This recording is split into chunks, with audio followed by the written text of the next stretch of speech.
In the summer of 1757, Frederick the Great, King of Prussia, received barely, if any, positive news about the progress of the ongoing war. The defeat at Kolin in June put a considerable dent in the Prussian war machine. Frederick raised the siege of Prague and debated on what to do. Initially, he wanted to retreat to Saxony, but he tried to maintain much of his conquered Bohemian territory instead. He divided his army into two equal parts. At Leitmeritz, Frederick commanded some 34,000 soldiers. His brother August Wilhelm commanded an equal number of men to his east. These fed off the magazine at Zittau in Upper Lusatia. Frederick told him it was of vital importance to defend the supply depots and entrances into Silesia. Meanwhile, irregulars under Nadashdy and Beck infested the main roads and villages around the frontier. Frederick spent some of his most unhappy days in the palace at Leitmeritz. On June 28, news reached him of his mother's death. When he found out, he wrote to his sister Wilhelmine, "All misfortunes overwhelm me at the same time. This loss is the culmination of my sorrows, and yet I am forced to act, and I do not have time to give full course to my tears. All the losses in this world may be redressed, but those occasioned by death are beyond remedy." He indeed did not have time to grieve.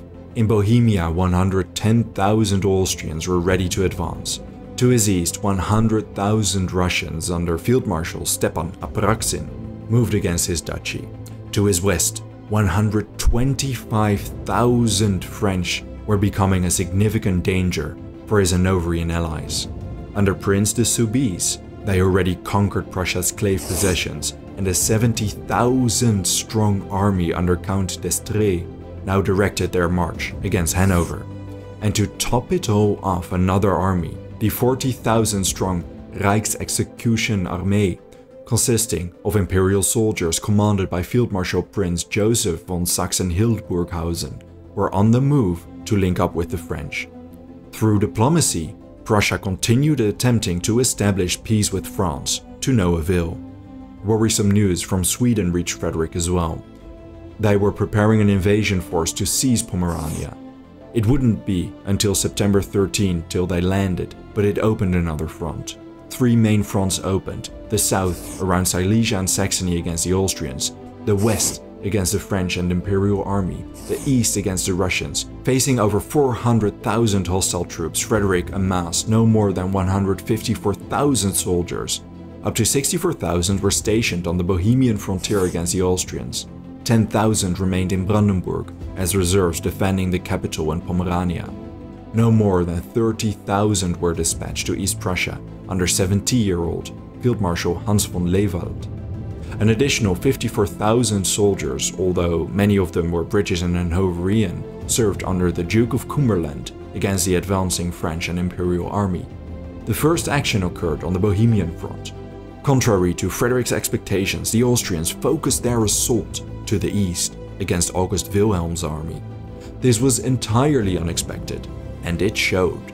On July 15, the Austrians under Duke Arenberg seized Gabel, capturing Puttkamer. August Wilhelm was outmaneuvered. The Austrians continued with a vengeance, and 8 days later, they fell onto Zittau. Just like that, they seized a depot which could have sustained 40,000 soldiers for a month. Again, a massive blow to Prussia.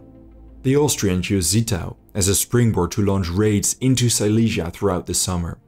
August Wilhelm retreated to the west with a highly demoralized army, suffering continued attacks by irregulars. His poor managed retreat left the path to Silesia wide open. Bad news continued. 3 days after Zittau, a French army under Marshal d'Estrées defeated the Duke of Cumberland's army at Hastenbeck. Negotiations between the French and Hanover opened. This worried Frederick. The withdrawal from Hanover, and thus Great Britain, from the war would severely weaken Prussia's western frontier. Additionally, a French army under Marshal Soubise, stationed in Strasbourg, preyed on the Prussians. The king met his brother at Bautzen. After the meeting, the prince reportedly departed in tears. A surviving letter Frederick sent to him does not leave much to the imagination. "You make me pay a high price for the confidence I reposed in you. Never again will you, August Wilhelm, command another army to ruin. To my way of thinking, your splendid expedition was nothing more than the impulse from some superannuated, spoiled child. from whom we'd take a knife lest he should cut himself and injure others. The prince and his generals deserve to be sentenced to death by court-martial, but his position prevents this. August Wilhelm resigned from the army not soon after. He passed away, likely from a cerebral hemorrhage, before the animosity between the brothers could be resolved. In the wake of his retreat, Frederick traveled to Silesia to reassemble his army north of Zittau. He commanded some 65,000 men. Primary sources conflict about the army's state. Some mention the army being re-energized thanks to the king's presence. Others mention it was demoralized. Prince Henry supposedly talked the king out of several near-suicidal attacks against the Austrians during these days. Heeding Henry's advice, Frederick returned to Dresden with 25,000 soldiers to take stock. He ordered Bevern at Gorlitz to defend Silesia with some 40,000 men. General Winterfeld was assigned to assist Bevern. Frederick concluded the most dangerous problems was the French.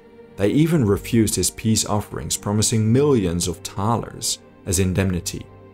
Likely because Madame de Pompadour, the French king's mistress, had a strong dislike for Frederick. The feeling was mutual. But to his east, trouble continued brewing. General Beck, Nadashti and Arenberg, among many other Austrian commanders, roamed the frontier. One of these commanders frequently raiding Silesia was Colonel Janusz von Eberstadt. Already in early July, he captured Landeshut, although some sources indicate he captured it as late as August 10. But Landeshut too became a hub for irregular incursions against Silesia. Prussian scouts relayed this information to Major General Johann Friedrich von Kreitzen, stationed nearby. The general now set out to surprise Janus and expel him from his stronghold. After weeks of maneuvering around each other, Kreitzen finally decided to mount an assault against the stronghold. Although Prussian reconnaissance was poor, Kreitzen rightly suspected Janus outnumbered him. Unfortunately, sources aren't very detailed about the number of units involved. Kreitzen commanded some 3,000 soldiers. Janus commanded some 4,000. Many of them were Croat irregulars and many of them were cavalry. Kreitzen devised a plan to expel Janus from Landeshut without engaging in any large-scale battle, by surprising him. On August 12, his army set out to march from the northeast towards Vogelsdorf, a village to the north of Landeshut. After a night of marching, Kreitzen arrived at Vogelsdorf. Far in this vanguard, his hussars ran into several light Grenzer troops roaming the forest. It soon became clear the Prussians were outnumbered, and after a brief skirmish, the hussars retreated to relay their findings to Kreitzen. The Austrian light infantry continued roaming around the Buchberg forest. The Grenzer outposts roaming the forest prevented the Prussian troops from moving past Vogelsdorf and locating the main Austrian encampment. Only thanks to some campfires burning south of Landeshut near the Kirchberg could they roughly pinpoint Janus's position. Despite having marched all night and day and having incomplete information, Kreitzen decided to mount an attack that evening. He hoped his army would swiftly get rid of the light infantry on the Buchberg, while the rest captured Landeshut to secure a stronghold against Janus's main army. The march commenced at 7 p.m. Unfortunately for Kreitzen, he misjudged the time it took to reach the Buchberg. When night fell, he had to order his army to halt because they could not correctly assess the enemy's positions. The Prussian position was an incredibly dangerous one. Amidst the meadows and fields with barely any cover, Kreitzen ordered his army in a large square, protecting his baggage train. Behind them stood the hussars, ready to use their agility in battle. During this rather clumsy advance by the Prussians, Janus had been well aware of their movements. There was a complete lack of interaction by his soldiers, however, for a good reason. As night fell and the Prussians formed an infantry square, Janus sent agile light infantry detachments to harass the Prussian flanks. Then, with his main army south of Landeshut, Janus began moving towards Kreitzen's southeast. Amidst the darkness, suddenly Prussian soldiers were picked off, one by one. Parts of the Prussian formation became chaotic, firing at random. The general staff reports of the battle mention multiple friendly fire casualties. During these hours of chaos, horses broke loose with Janusz's men capturing at least 30. In addition, around 100 Saxons forcibly enlisted in the Prussian army decided this was a splendid time to desert. Amidst the darkness and chaos in front of the Burgberg, Janusz reached the forest. His army deployed in the tree line, including at least 6 heavy guns. Keitzen realized he was in danger in the valley, although he likely was unaware of Janusz's real movements. As the Austrians took their positions, Keitzen ordered his army to retreat to Vogelsdorf while maintaining their square formation. The supply wagons heavily impeded their movement speed. By this point, dawn was setting in. When the first rays of sun illuminated the plain, Janusz saw the Prussians haphazardly retreating. He ordered his artillery and infantry to open fire. The quiet morning was polluted by sounds of heavy artillery fire as the shells struck the ground around the Prussians. Sources indicate the accuracy was nothing to write home about, and the artillery inflicted barely any casualties. But it did ensure complete panic in the Prussian lines and the abandonment of their entire baggage train. Disregarding the misfortune, Keitzen managed to rally his men within the valley. He ordered his infantry in a straight line. Janusz deployed his infantry in a similar fashion, resulting in 2 infantry lines running parallel to each other. Keitzen was the first to order the general attack. His infantry moved forward against the Austrian position on the slopes of the Burgberg. The charge enjoyed incredible momentum. Sure, the Prussians suffered heavy artillery and musket fire from the Austrians, but they were bloodthirsty. They pushed the Austrian infantry back onto the slopes of the Burgberg before pushing them into the forest altogether. In addition, they seized several Austrian artillery pieces. But because Janusz enjoyed numerical superiority, he had a trick up his sleeve. His Grenzer battalions to the Prussian right were in an ideal position to flank the ever-advancing infantry. They did so, drawing their sabers and charging into the Prussian lines. Meanwhile, his remaining artillery fired volleys of grape shot. This tore into the infantry lines. Brief, ferocious combat ensued. As the reports from the general staff indicate, the unusual sight had immediate effect on the morale of the Prussians. Their lines wavered, they yielded ground and became dispersed.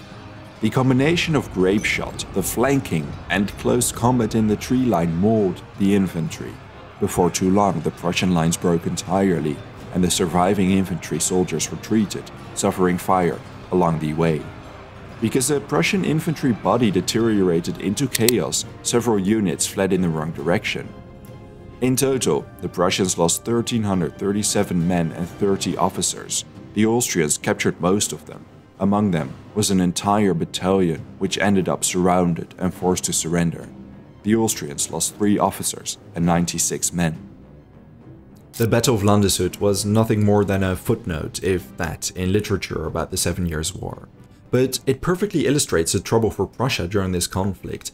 Even if they enjoyed momentum, they generally were outnumbered. The aftermath of the battle was emblematic for the Silesian and Bohemian campaign of the 7 Years' War. Prussia's defeat ensured the Austrians were free to use the strongholds along the Silesian border to conduct raids into the province. Janusz was promoted to Major General for his victory. It wasn't until midwinter that Frederick was able to mount an adequate response to the Austrian presence on his frontier. But for now, more pressing issues captured his attention. In the west, the French and Rijksarmee were preparing to link up and attack Prussia. And in the east, the Russians too had learned of the Prussian defeat at Kolin, and their enormous invasion force was rapidly gaining ground. The heavily outnumbered Field Marshal Lewald was the only one standing in between Field Marshal Apraksin's Russians and the entire Duchy of Prussia. At the famous Battle of Groß-Jägersdorf, they would decide the future of Prussia's east. Thank you very much for watching this video. If there's a topic, battle, or event you would like to know more about, let me know your thoughts in a comment. I would also really like to thank all my patrons and my channel members for their generous support. If you enjoy House of History and you want to support my work, consider joining me on Patreon. For just $1 a month, you already gain early access to my videos without any in-video advertisements, and your name will be featured at the end of every video. Don't forget to subscribe. See you next time.